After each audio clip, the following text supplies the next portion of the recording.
Welcome into the Dad Verb Podcast. Topics around parenting from the lens of a dad. Oh, there it is, guys. Hey, You did it. we're I like trying it. something new. We got an intro. We So officially got an professional. intro. Yo, The AI welcome in. worked. On this episode, we're going to be just catching up. That's three dads here. We're going to be recapping some of our previous episodes that we hit on in the last few weeks because they have been conversation starters, to say the least, especially in our Discord. Some people agreeing, some people not agreeing, and that's okay. That's what makes us stronger as parents, to understand, hear different perspectives. And that's great. So we're going to dive into some of those thoughts here throughout this episode. But as usual, we like to start off with our sick check. Here in the house, Ben Brown, Andrew Saunders. Let's kick it off. Saunders, the ever healthy Saunders.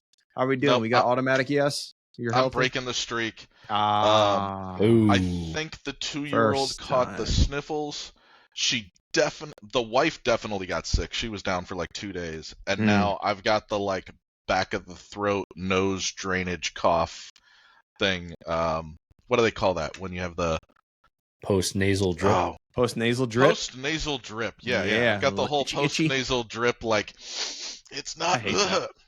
Yep. Dude. So I'm sick. I know that. I'm not unable to work, right? Like I just need some extra Sudafed or maybe some Afrin. Dude, or that something. stuff, though, it always affected me different. I feel like post-nasal drip, like sore throats for me, I don't know, for everyone else, a sore throat is manageable. Every single time I get a sore throat, it literally feels like I'm swallowing glass. Every single time. You got that strep throat cut up. Yeah, but Stuff, I don't. yeah. But and when I've heard people call it like strep, I'm like, that's not strep to me. That's just what a standard cold feels like to me. That's just how it always is. It Yeah, literally no, feels like swallowing glass. Mine's just itchy. Like imagine if you hit your funny bone and your your pinky goes tickly, the back of my throat feels like that constantly. I know that sensation, and I've had that a couple of times where I would catch a cold and it just felt mild, and I'm like, oh my gosh, is this what a sore throat feels like to everyone else? Because if that's the case, this is cake. I wish it felt like that all the time. I'm like, this is amazing. I love this. A tickle, a little minor scratch. No, it is literally like swallowing glass every time I have a standard cold. It's just anyway. I too am sick, so we reset the clock to 0. Oh well, I'm not sick. Our kiddos are sick. Both boys. Sore throats, not good. One of them, all vomit all day long, multiple vomiting. So that's the camp that we're at. That I is was not the fun camp. late night last night in the backyard, hosing down sheets, getting it in the hot wash. It's just been. I really wanted you to say hosing down kids. Like we got the dawn out, and he had vomited them all over himself. I was just spraying them down with the hose. It's like 70 in Dallas. We're having a great time. Yeah, dude, we're in that stage, man. That's the part that like that's not the part that anyone talks about. It's not in the parenting guides, or, there's no. It's just like that's the not fun part of the parenting. It's the sickness, and You mean in the manual you didn't get at the hospital when you had a kid, there wasn't a section on how to deal with sick kids? Gosh. And I'm so much more paranoid about like me getting sick now too, because like once we get sick, like it all goes to hell, because then like we're just falls completely useless, and then Right. everything falls apart. Yeah. So I don't know, but I don't know. Ben, how you doing, man? Good. Apparently, I'm the best out of everybody, which is a rarity. But the kids are both healthy, and I am executing my first almost full week of solo parenting 2 kids. My wife is out of town on like a business trip, so Sunday to Thursday it's just me. So that means There you go. Yeah, Nice. Daycare drop off and pick up, all meals, all prep, all that stuff is good. And my wife helped raw set meat me and up, which chains is in the good. basement. That's Yeah. the one, right? So yeah. Oh, okay. we helped. She helped me get set up, which is great. She ordered some stuff from Costco, so I do a lot of cooking. So the kids, nobody's gonna starve. That'll be good. The biggest thing is like remembering all the stuff for school. So luckily we have like all these bins set up, so I can just like grab their clothes in the morning and get them ready. But yeah, it's day 1 down. Everybody's in bed. Nobody died. So we're, we'll chalk that one up on the board as a win and see what tomorrow brings. Man, you know what? I'm just picturing your freezer with like casserole dishes stacked and there's just labels like Monday breakfast, Monday lunch, right? Like 350, like one of those 1920s housewives who leaves her husband forever. And the biggest plus side, I think the biggest plus with all of it though is like I do probably the majority of the cooking in the house. So like I know my way around the kitchen. I'm really comfortable doing whatever. It's just most of it is having the time to do it when I'm trying to like make sure our 1-year-old, who has now started to climb on our coffee table and up the stairs by herself and has tried to climb on the kitchen table a couple times, isn't throwing herself off of something. You know, the 3-year-old I can throw a show on and he'll be fine and I can make dinner, but she is a different story. She's always up in the middle of something trying to grab something sharp. So she's a little bit more difficult. One thing that I hear like some groups talking about, or like in that exact situation, people have often said like, I'm leaving, so dad's at home babysitting. And I've heard a lot of people get like super triggered by that word. He's like, I'm not babysitting. I'm just parenting. Like I'm not like temporarily here. I'm like, I'm the father. So like, I don't know. I think it's like such a revolutionary idea that like dad gets to stay home and like parent and shoulder it. Like, I don't know. Like that's happened many a time. Revolutionary idea. And it's fine. Yeah. Yeah. Right. Handle everything. Get the kids kids are ready. Still alive. Everybody's been fed. I got some yard work done. Like it's been a really solid day. I'm pretty proud of today. Yard work. So, I need to get on. My HOA is about to find me, bro. So here's the other question. And does this happen to anybody else where like my wife will come out some days and she'll just be like, I can't do it anymore. I'm exhausted. I feel like an only parent, like, cause I've been at work or whatever, right? She's had both kids all day and she's just like, and I'm like, a Saturday afternoon, she goes off to do something all morning and I come back and I'm like, I don't understand where this comes from. Like I managed both of them for 6 hours and I'm not losing my brain. Why is it you lose it after like 4? Like, where is the chemical change in our brain systems that allows me to do this and not you? Like, I'm trying to figure that out because I don't think she's unable, but she definitely gets more overwhelmed than I do when she has to manage both children for multiple hours on her own, right? And it's coming up because, as you guys can tell, I'm not at home. So I've been remote all weekend and she's had to have both girls. Yeah. Friday, Saturday. That's interesting. I think like there are a couple of things. Like some people that's just naturally how they process. Like I don't know. Some people are just right. I don't know. But then also like if she's with them majority of the time, it's just like it's like the gas meter just like going down and down and down. Right. You used to be able to go 8 hours. Is now higher like, than mine. Yeah, exactly. So I could easily say. I mean, that's at least my wife. Sure, is like, man, you burned out real quick. For sure. You see it too. You just go, and you kind of see it in their eyes when you walk in the door. You see it like sort of tip. Yeah, you see it sort of tip the corner. Now, I'm super fortunate in the way my work schedule works is I'm usually home as soon as the kids get home. So like, as soon as she walks in the door, she's picked them up for work and like we're both there. So it makes it a little bit easier where I'm not rolling in the door, like 7, 8 o'clock at night. And like, she's kind of done everything else. So I think we're very fortunate. We can kind of balance that out. So if one of us has had a particularly hard day or we're just like overwhelmed, we can really just switch and trade off and make it a little bit easier on everybody. Man. Well, before we get into the bulk of the show, I want to share a bit of a dad win here. For the listeners here, I would suggest that you maybe start popping into our YouTube channel now and then because we recently discovered our little media board here. We're going to start utilizing it to our full extent here. But I wanted to share a video with you guys I just took yesterday. Let me know if you can start seeing this. Oh, no, that's our intro. Not that. See, we're rookies at this still, guys. We're still rookies at this. Kick off, go, get balance, and you can start pedaling. There you go. See? Nice. For our audio listeners, that is the sound of my son pedaling off on a bike for the first time with no training wheels, none of that. Awesome. And it's been a long time coming because he just never liked his bike. He was never a bike rider. Like tricycles, he never liked it. That just wasn't his thing. And for Christmas, Santa got him a bike and he was just so uninterested. He's like, nah. Now we're like, dude, you're gonna be 7 this year. And he just recently just celebrated a birthday. Like, you're 7. This is what kids do. They go around the neighborhood. This is how they have freedom, right? They get on their bikes to go around. I learned how to ride a bike at 5, right? And a lot of the kids 5, 6, 7, you're like, yeah, they're riding bikes.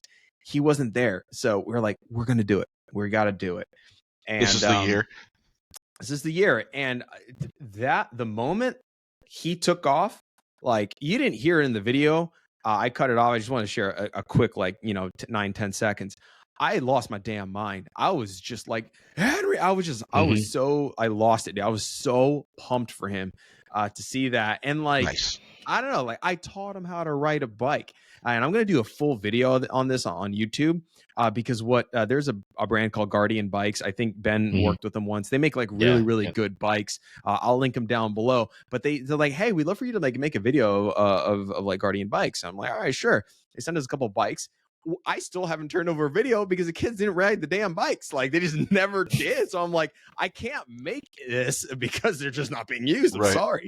But finally, got him writing, and the process in which we did it was I'm going to break down in the video, but it was really cool, because training wheels are actually not the way, guys. Balance bikes are the way. So if you guys have kids that are kind of getting ready to start riding bikes, don't do the training wheels. The balance bike. What's that? My 2-year-old's already killing the balance bike, dude. Yeah, there you go. Once they get that balance right, they start, 1, 2, 1, 2, and they lift their legs up, and they can just start gliding on their own, which they can do at 2, 3. She's already doing that, dude. That's awesome. Now, and I don't know, whenever you're ready or whatever, and she can take a little bit of coaching. If you're what we did, we were on a slight decline on our driveway, and I just told my son, all right, hey, you know how to glide on your own now. On a balance bike kind of a thing, because we just took the pedals off and effectively turned the bike into a balance bike. I had him just stand on the top of the driveway and just give it one kick and just let the momentum take him. And I told him, just glide on your own. Just keep your feet up. And he did. I was like, you're ready to pedal. And he just put 2 and 2 together, and it was just magic. So again, full video coming, but my proud dad moment of the week right there, being able to capture the moment where he first started riding with no training wheels. That was really fun. That's awesome. For the audio listeners, again, if you want to see that 10-second clip, probably not mandatory. You kind of got the gist of it. If you wanted to see that clip, that's on the YouTube channel. So the media board stuff, we're learning. We're going to figure this out. We're playing. Yeah. I'm actually excited because we got the Duna Likey trike. That's what we got too, as a stroller, and my 2-year-old already will lock her feet in and pedal. And so if we're going in the right direction and she's paying attention, she's actually pedaling. And I'm like, okay, I actually have to control this thing because she's pushing with her feet and making the front tire move. And I'm like, okay, there's some active dad resistance going on. But awesome. I'm hopeful that riding a bike will be a very smooth transition, because we've been bike heavy from 10 months. Like you said, 10 months, put them on it. And I'm like, okay. Well, so let's go back and maybe recap some comments that have come in through Discord or YouTube or what have you. And just kind of cover off on some opinions that we feel like might be valid things to cover off on. So what do we want to start with? Do we want to hit on the topic of the are we making our children soft episode? Do we want to hit on that? I mean, I put them in the show doc from the last 4 episodes, oldest to newest. Obviously, the one from Pat hasn't released yet. You guys will hear that on Tuesday. But I think the soft children one has created the most chatter. In our little Dad Verb community, for sure. So let's go ahead. That might be a good one to go through. So I think we talked about basically kids being diagnosed with things early on, being labeled early on, right. And we discussed how that may potentially limit them, because once they have a label, they feel like that's who they are, and it might alter their identity, what they feel they can or can't achieve, right? If they can't achieve something, it's Right. oh, it's because I have this. I can't do Yeah. that. That's why. We felt like that may not be the best, or that we may be overly medicating at such a young age. Those are kind of I would say, overarching. If you want to go back to the episode, go ahead and listen to that. There was like a couple weeks back that we talked about that. It's a great episode. It was good. It was good. So I think that was kind of where we were at. We had a couple comments come in that were like, nah, but let's cover off on some, and then we can just open up the floor to you guys. I do need to apologize because that episode does have some audio issues, and I will take responsibility for those. The mouth breathing, just high mic and a mouth breather really killed that episode. So don't turn the volume up to 100%, and you'll avoid a lot of that. But I had to crank my none of that. Crank my headphones, and it was like, oh, that is bad. I'm sorry. I have to address this one. So sorry. I'll fix it. We got lethal, Lethl. Just because things are diagnosed now doesn't mean they didn't exist before. Children also have different challenges now compared to when I was a child. So expecting them to be prepared for a different world than the one they live in is pretty unreasonable. I mean, I would what do you guys comment? He's got a lot more there. Okay. You want to keep on going on this? Yeah. I mean, I would read the whole thing and then let's chunk it and out. We'll double back and because and he discuss. follows through with the whole thought, right? Okay. I'm not going to call a kid weak because he doesn't know how to handle being bullied by thousands of people at once. Let's be real. The economy is completely different from what we grew up with. I knew we grew up with hope. Also, most of the social rules we treat as the gospel is pretty stupid. 8-hour workday has been scientifically shown to be worse output than a 6-hour workday. I think it's good for us to challenge our assumptions. So, yes, and I mean, there are a couple valid things here. Let's preface this too with we welcome the conversation, and that's why we talk about this, right? Yeah. I think we touched on this in a couple of episodes where we all host a podcast together and don't necessarily agree on how we would do things, but that's why we have this conversation. At the end of the day, I think we all want healthy, resilient, adaptable, well-adjusted children. Mm-hmm. Right. And I think what maybe didn't come out in the episode is that we're not saying that just because things are diagnosed now doesn't mean they didn't exist before. What we're saying is, or what I was saying, at least in sort of my opinion, is, do we think that we're labeling things too early that could be changed by more physical activity, more sort of cognitive understanding of how kids' brains work, rather than just saying, oh, well, they have ADHD. It's easy enough. Andrew, we've talked about this a couple of times. We talked about screen time kind of early on in some of the earlier seasons, is noticing behavioral changes in our kids if they get too much screen time.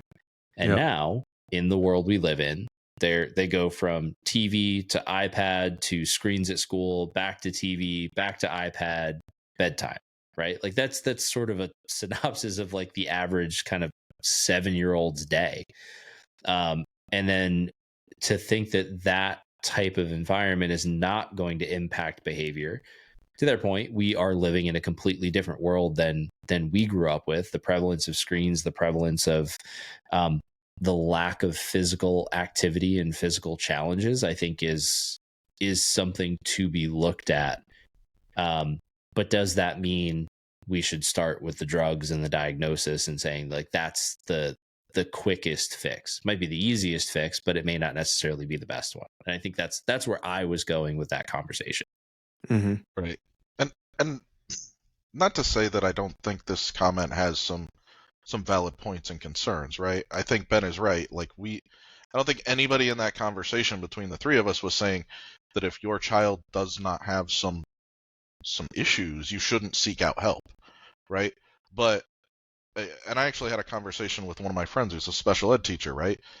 They She feels like there are a lot of ways in her educational experience that parents give up and just let the doctors and the teachers say, this is what you need to do, right? Mm-hmm. And then that doesn't necessarily help the child develop the skills. And a lot of her kind of secondary teaching is teaching kids life and coping skills, right? And in my opinion, that's not what the school system's for, right? Reading, writing, arithmetic, painting, right? It's not to teach my kid how to cope with their emotions. That's part of it. It happens because they have emotional experiences, but I think it's all getting munged right now. And the arguments made here, I would just turn around and say, look, yeah, you're right. Screens are different now than they were when I was a kid. But when I was a kid, the warning was don't put your kid in front of the TV for 8 hours a day. And frankly, most of us spent 8 hours a day every Saturday in front of the TV, and we all turned out just fine. So, like, I mean, just because we can still all quote the G.I. Joe song doesn't mean we're all broken humans, right? Mm-hmm. And so I think, sure, our children's challenges as children are different than what our challenges were when we were children. But frankly, the economy is better now than it was in the 80s when I was a kid, right? I mean, like exponentially better. By the way, right? just a quick, can I just interrupt you for a second? I'll let you. Yeah. There's something that has always bugged me though about that comment of like the economy is completely different from what we grew up with, and there's just something about that has always bothered me. I used to like listen to a lot of like Gary Vee and stuff like that of just like, I don't know, that line, and I'm not talking about just like this, how it relates to like this conversation that we had about our podcast, but just like the idea of it just being used in general. I've always like hated that. It's like, I don't know, that's just like blaming some external source of like your problems. And it's like, if you want to change something, then change it. Like, if you want to work for something, then work for it. Maybe that's just like coming from a place of like, oh, you're white privilege, even though I'm not white. But like you're, privilege or whatever. I just think that you can change your circumstance. And I don't think the economy has anything to do with it. I think, and I don't know. That's just me. You're being triggered by what I was kind of going off of, right? I'm sorry. Yeah, but And what I was trying to get at was the challenges my kids are going to face is feeling like someone is always looking at them, which I think, Andrew, you brought up when we were talking about, did this happen to me, right? You always feel like there's a camera staring at you. Yeah. And I had a different challenge, right?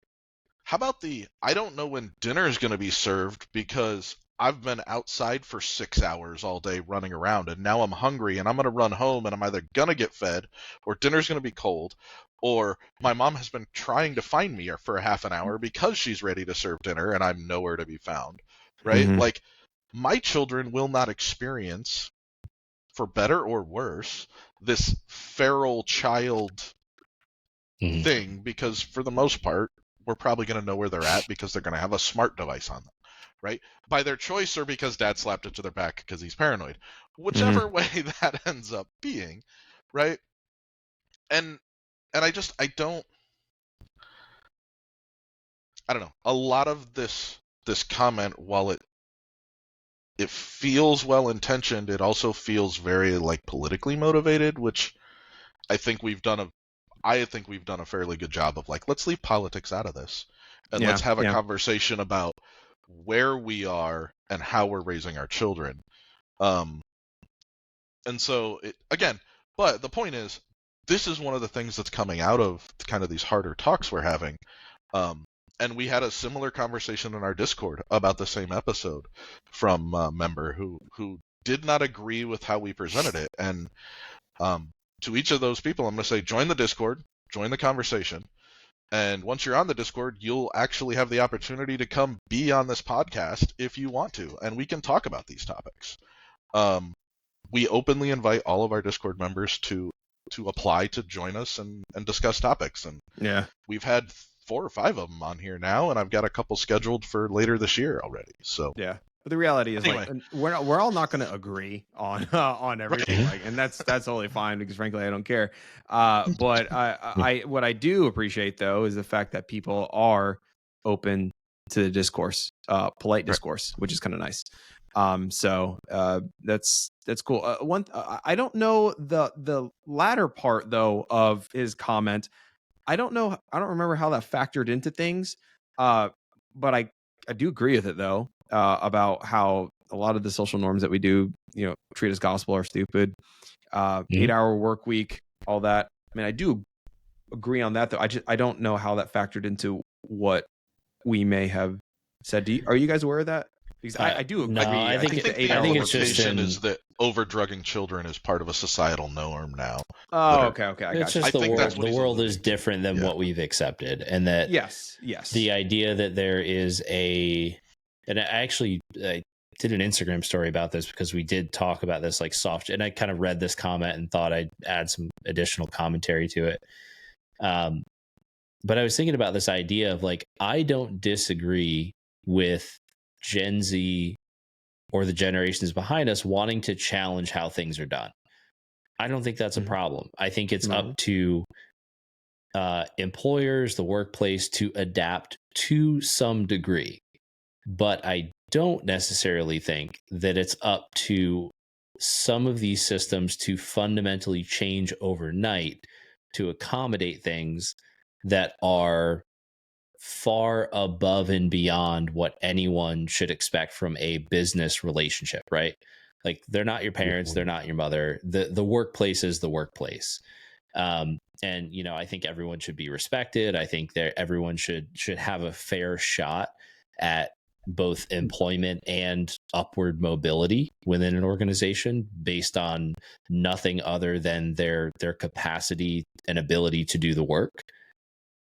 But at the same time, the other side of that is, how many accommodations do you need for things that are within your control and come down to how you perceive the world and how you believe the world perceives you. And then using that mentality to say, well, I'm not going to do that because X, Y, and Z, and because that offends me, right? Like that's a big thing I always harp on, is like, as much as I want to be sensitive to other people's emotions and raise emotionally intelligent children, the reality is that being offended by anything is your choice, bar none. You can either accept it and move on, or you can say whatever their opinion is out of my control. How they deal with the situation is out of my control. What is in my control is how I respond to it and how I manage my own emotions in this moment.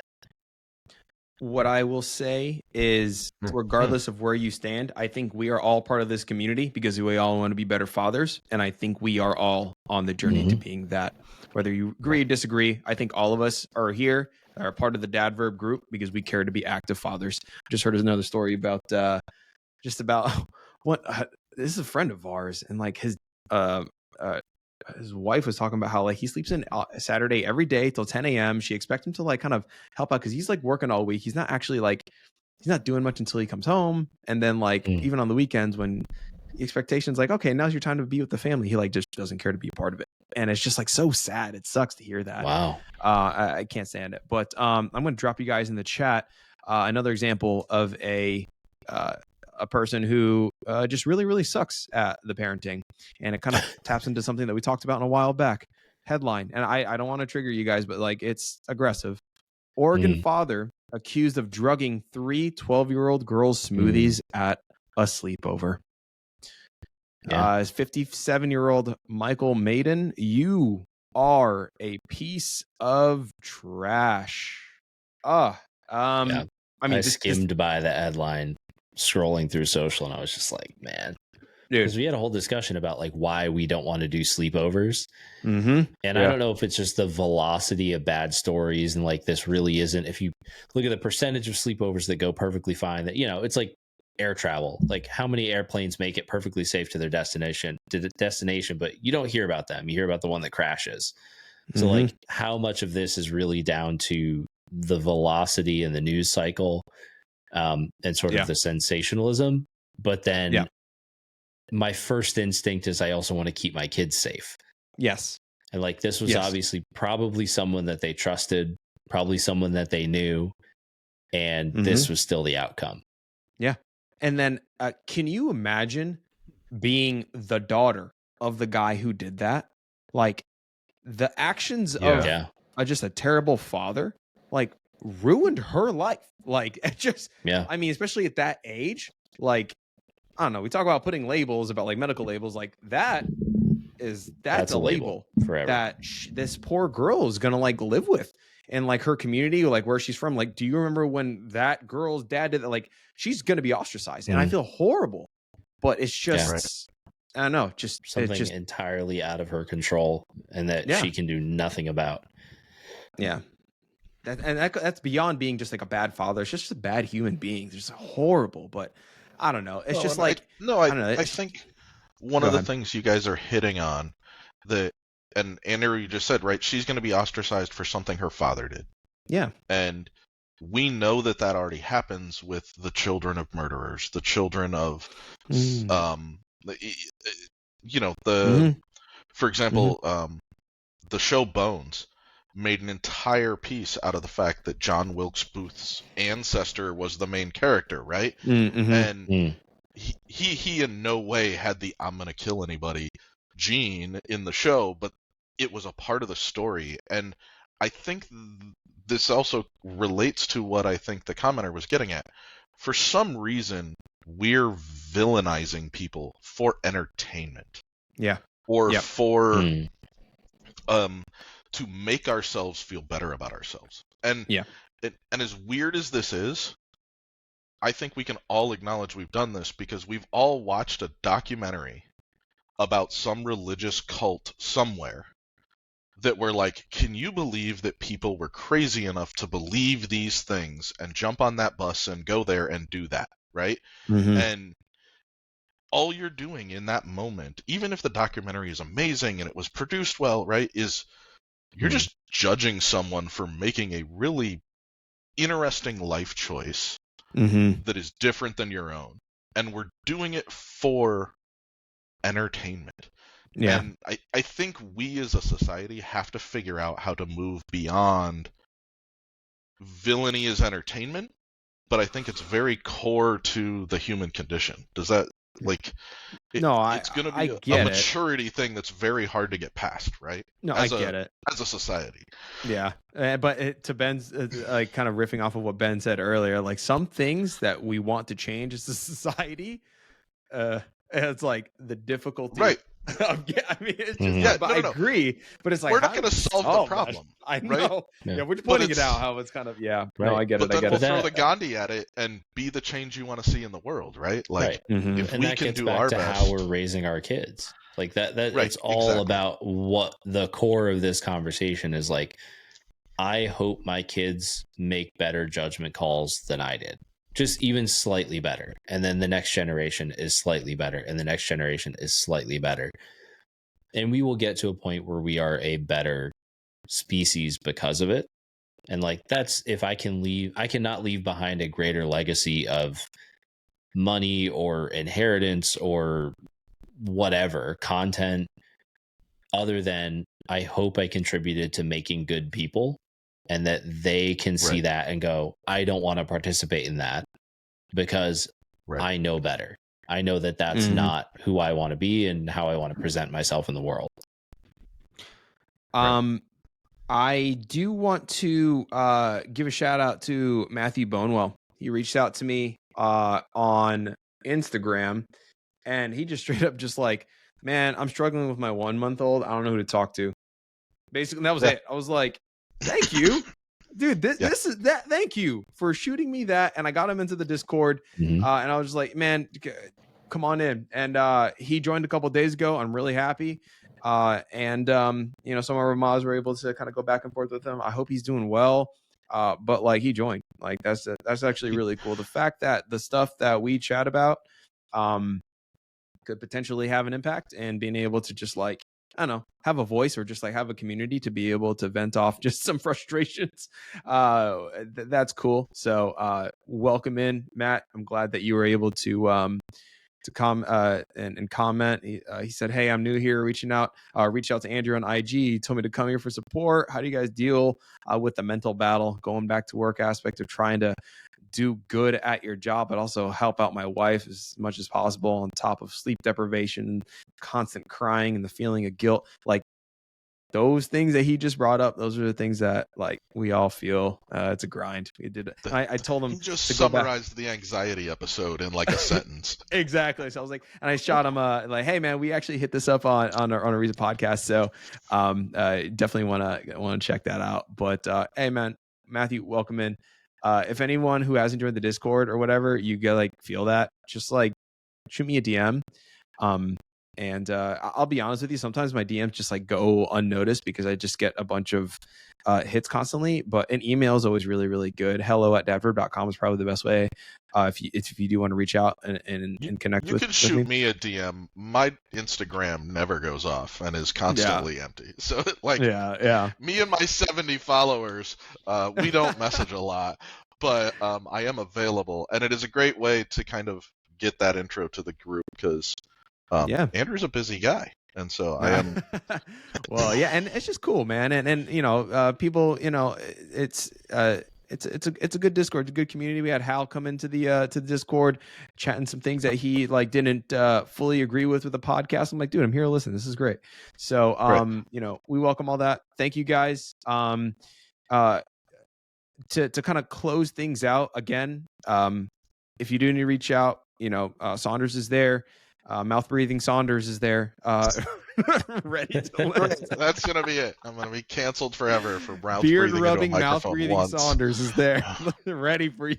I don't know what I'm doing with this technology stuff. You can reach out to hello@dadverb.com as well, and that's probably gonna be a better response rate there. And just as a heads up, we're gonna be toying around a little bit with the intro, the outro to this podcast. We're trying to change things up, guys. We got new album art. We got the new intro. We might switch it up and start streaming on a different platform.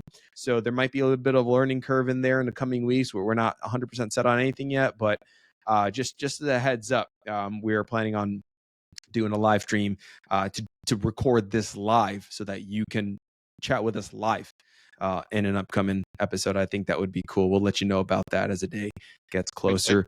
We should caveat that will probably be a Discord live to our community, not just like YouTube chat response. Yes, that'll be Discord to start. I think eventually, we will, you know, experiment with the whole broad Dad Verb audience. That will get a little loud with the chat following that. So to start, we're just gonna do the just within Discord. I'll be on mute, just moderating chat. Like, I can't talk, guys. Yeah, we can't. Yeah, going live on actual Dad Verb with however many subscribers, 150,000. That'd be a lot. So we're just gonna keep it on Discord. There you go, for the time being. But anyway, that'll do it for this week's episode of the Dad Verb Podcast. Again, check the links in the show notes below. If you want to join us on Discord, you can visit dadverb.com for courses from pregnancy up through year 1 of fatherhood. As always, thanks for listening, and we will catch you later. Peace.